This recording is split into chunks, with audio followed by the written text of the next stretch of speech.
The haunting of the Pentagon.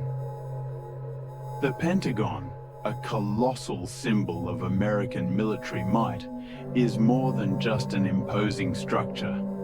It's a repository of secrets and chilling tales that few dare to speak of.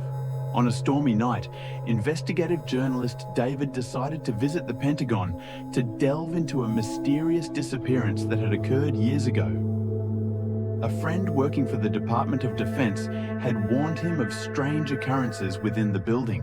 As he stepped inside the Pentagon, David felt a shiver run down his spine.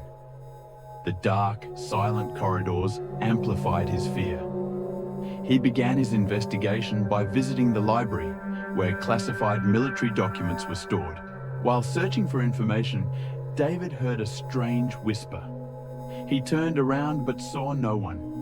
It felt as though someone was watching his every move. The fluorescent lights flickered intermittently, casting an eerie, ominous glow.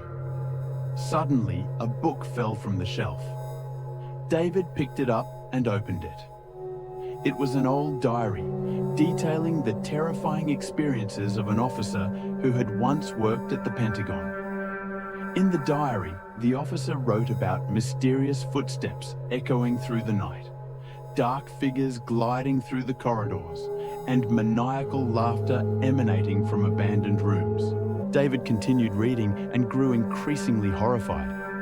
He discovered that many people working at the Pentagon had seen ghosts wandering the building. Some had been so haunted that they had resigned. As the clock struck midnight, David decided to leave the library.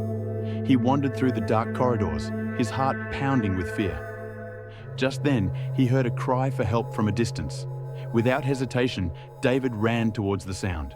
He found a small, locked room. When he opened the door, David was startled to see a woman standing in the middle of the room, her eyes fixed on nothing. She was wearing an old military uniform, her face pale and filled with terror. Before David could ask anything, the woman vanished without a trace. The room fell silent once more. David had become so obsessed with the Pentagon's mysteries that a powerful spirit had seemingly dragged him into another dimension or held him captive. We could delve deeper into the secret room David found. Perhaps it contains a diary detailing the horrifying experiments the US military has conducted.